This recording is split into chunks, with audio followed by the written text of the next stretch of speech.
The box was already beside the front door when I arrived.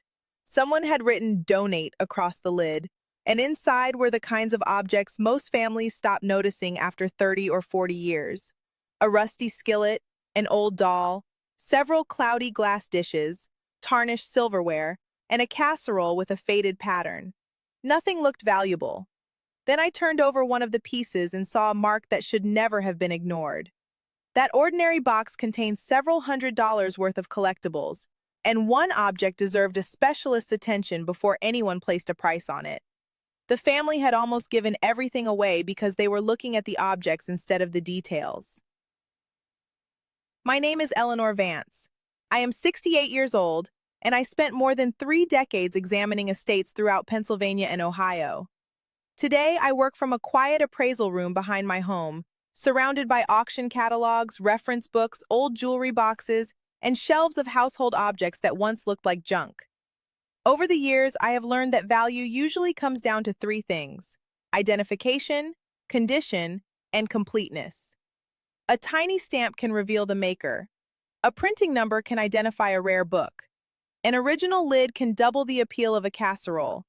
And a missing accessory can turn a valuable collectible into an incomplete example. Before you donate another box, let me show you 10 ordinary objects that deserve a second look. We will begin with an old-fashioned doll. She may be missing a shoe, her ponytail may be tangled, and her clothing may have been changed dozens of times. To an adult cleaning out a childhood bedroom, she can look like a $5 yard sale toy.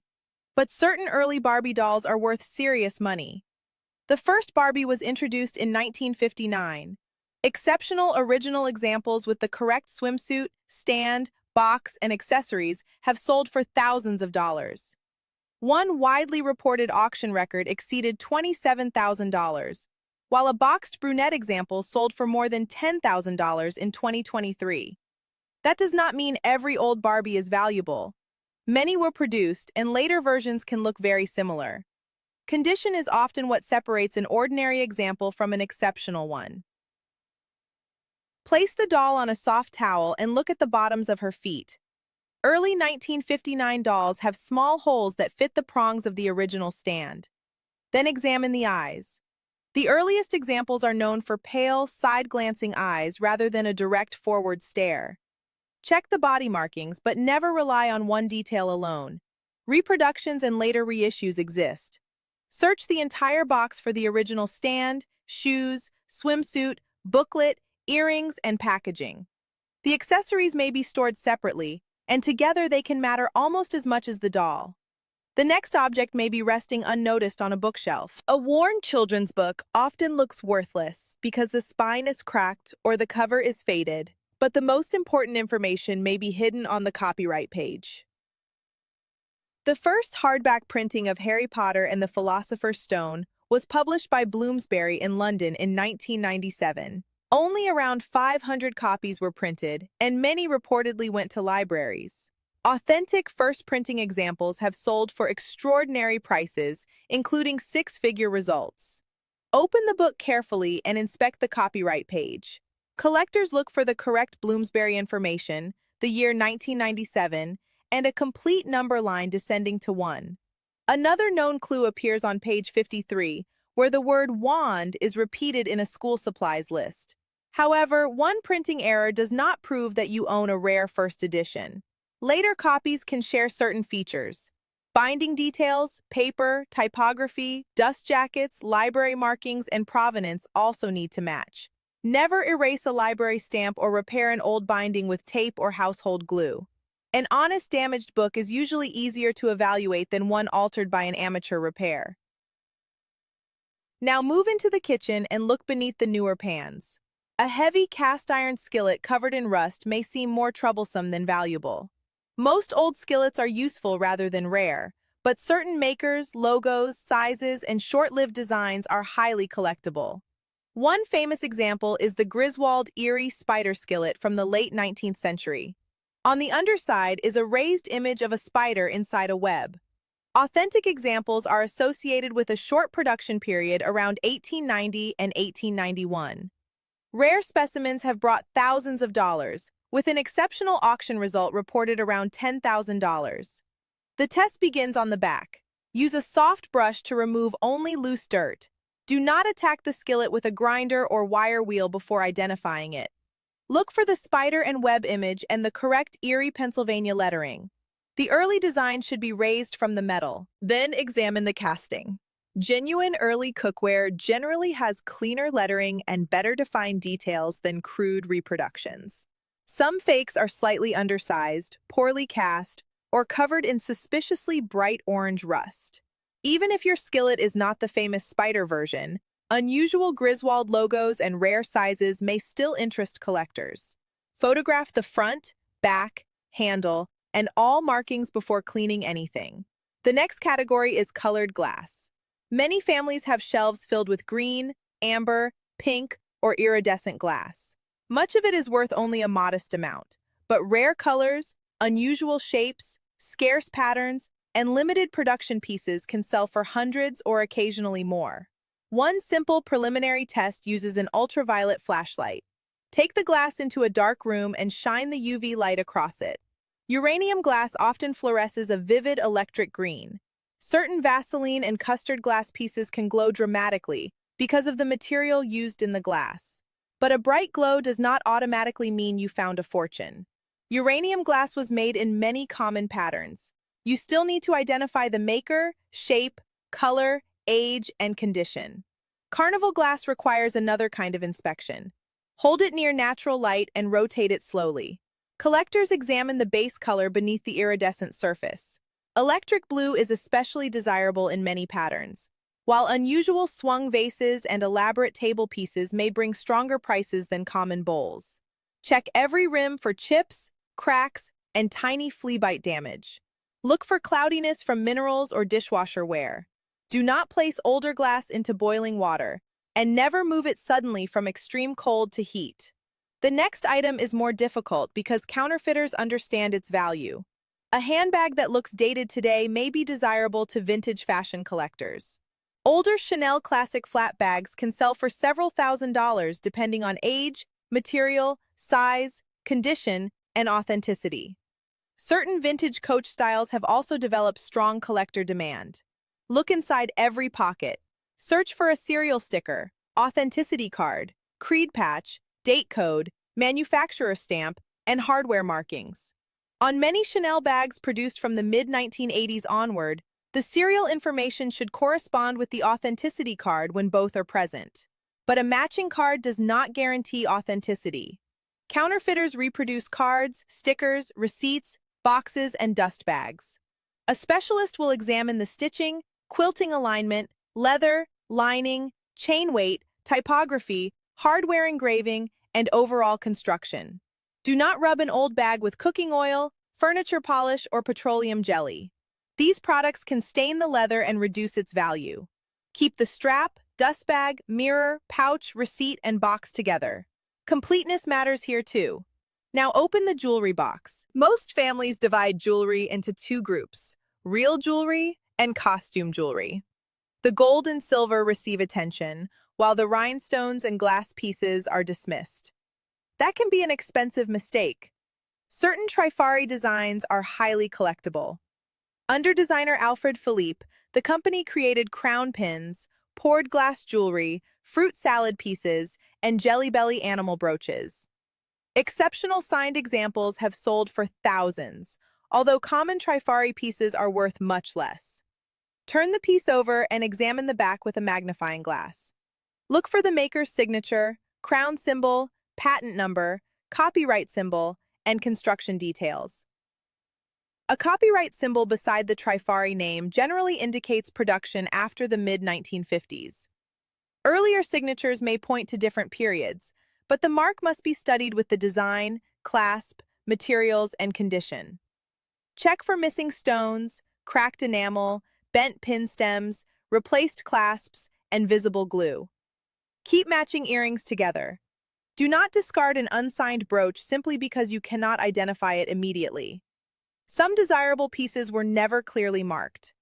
I once examined a clear-bodied fish brooch that had spent decades inside a sewing tin. The owner assumed it was plastic jewelry from a department store. The construction and signature placed it within a collectible Jelly Belly category. She did not sell it. It had been a gift from her husband during their first trip to New York, and learning its history made her want to preserve it properly. Not every appraisal ends with an auction. Now look inside the linen closet. An old quilt may have faded fabric, worn edges, and uneven stitching. It may have been used as a moving blanket or folded over the back of a chair for years. Yet early handmade quilts, documented family quilts, and rare historical examples can be worth thousands. Lay the quilt flat on a clean sheet. Do not hang it from two corners because its own weight can strain the fabric. Examine the stitching closely. Hand stitching usually shows small variations in spacing and angle. Machine stitching often appears more mechanically consistent. Then study the fabric, thread, backing, batting, and edge construction. Search gently for initials, names, dates, signatures, or handwritten family records. A quilt connected to a known maker and location has provenance, and provenance can transform an old blanket into a documented piece of history. But irregular stitching alone does not prove great age. Modern quilts can be handmade, and older quilts can contain both hand and machine work. Do not wash an antique quilt in a washing machine. Avoid bleach and stain removers. If the fabric appears fragile or historically important, consult a textile specialist before cleaning it. Next, open the box of Christmas ornaments. Vintage ornaments often survive with loose caps, faded paint, and thin glass. Common mid-century balls may sell for only a few dollars, but early German figural ornaments, unusual wartime examples, rare colors, and complete box sets can bring much more. Look first at the shape. Early blown glass ornaments may resemble fruits, animals, houses, instruments, people, or unusual Santa figures. During the Second World War, some ornaments produced between roughly 1942 and 1945 lacked the normal silvered interior. These more transparent wartime ornaments can interest collectors, especially when the original box survives. Certain early German figural ornaments can sell for hundreds or more. A Santa wearing an uncommon blue or purple robe may be more desirable than the familiar red version. Paint condition is critical. Even moderate paint loss can reduce value sharply. Never repaint an old ornament. Keep the original caps, wires, boxes, dividers, and labels. Place a folded towel on the table and remove the ornaments one at a time. Photograph the front, back, cap, and packaging. The faded pieces may be older and more important than the bright modern ornaments placed above them. Now we come to the silverware case. Grandmother's silver is not always solid silver. Many impressive-looking services are silver plate. Turn over a fork or spoon and read the mark. The word sterling or the number 925 usually indicates solid sterling silver. Marks such as EP, EPNS, or electroplate generally mean the object is plated over another metal. A magnet offers only a preliminary test. Sterling silver itself is not magnetic, but some non-silver metals are also non-magnetic. Knife blades may contain steel even when the handles are sterling. The hallmark is more important. Look for the manufacturer and pattern name. Gorham's Chantilly is one of the best-known American sterling patterns, and large, complete services have sold for thousands of dollars. Completeness can determine much of the value.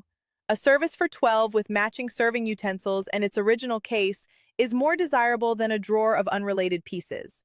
A plain sterling spoon may be worth little more than its silver content, while a rare serving piece or unusual pattern may sell above melt value. Do not scrape the object or perform acid testing on a visible area. Also avoid aggressive polishing, which can erase engraving and soften sharp decorative details. Finally, open the low kitchen cupboard. Decorated Pyrex bowls and casseroles were never treated as precious objects. Families mixed batter in them, stored leftovers in them, and carried them to church dinners. That everyday use is exactly why rare examples in excellent condition are difficult to find. Most Pyrex patterns are modestly priced. Some common bowls may sell for $15 or $20, but scarce promotional patterns, unusual color combinations, and complete sets can bring hundreds or, in exceptional cases, thousands. One of the best-known rare designs is Lucky in Love, associated with a limited 1959 promotional casserole. Its decoration includes green grass, pink hearts, and clover-like shapes. Surviving examples are extremely scarce, and exceptional pieces have reportedly sold in the four-figure range. Turn the dish over and examine the maker's mark, model number, and capacity. Then inspect the pattern for fading, scratches, chips, and cloudy dishwasher damage. A dishwasher can gradually erase printed decoration and leave the surface dull. That damage cannot be authentically restored. Then check the lid. Is it original? Does it fit correctly? Does it match the model and production period? If you have nesting bowls, are all the original sizes still together? A complete set in excellent condition is usually worth far more than one separated bowl. Never assume that an online asking price proves value. Sellers can request any amount. Compare confirmed auction results and completed sales for the exact pattern, size, color, and condition. And before using older kitchenware, inspect it carefully. Cracked, chipped, or heavily worn pieces may be safer as display objects. Avoid sudden temperature changes and never place a piece on a stovetop unless it was specifically designed for that purpose. The lesson connecting all 10 objects is simple. The doll had identifying features in her feet and eyes. The book had a printing line and known errors. The skillet had a raised mark. The glass revealed its material under ultraviolet light. The handbag required matching construction details. The jewelry carried a maker's signature. The quilt preserved human stitching and provenance. The ornament depended on paint, cap, and box. The silverware revealed its metal through hallmarks. And the Pyrex depended on pattern, condition, and completeness. Identification, condition, and completeness. That is the system. Before you donate anything, turn it over. Read every mark. Photograph it before cleaning. Search for its original accessories. Compare it with completed sales, not optimistic listings. Avoid harsh polishing, repainting, machine washing, household glue, and aggressive restoration. Those actions may erase the evidence a specialist needs. If you suspect an object could be rare, seek someone who specializes in that exact category. A general antiques dealer may understand furniture, but know very little about first edition books, vintage handbags, textiles, or early cast iron. Most objects you examine will not be worth thousands. That is normal. The goal is not to turn every cupboard into a treasure hunt. The goal is to prevent one permanent mistake. Choose one drawer, one box, or one shelf tonight. Check the marks, inspect the condition, and keep matching parts together. What is the oldest object you still have, and who originally gave it to you? Subscribe for more practical guides to the valuable objects hiding in ordinary homes. In the next video, we will open an old jewelry case and examine the tiny construction clues that can separate a $10 brooch from a rare designer piece worth thousands.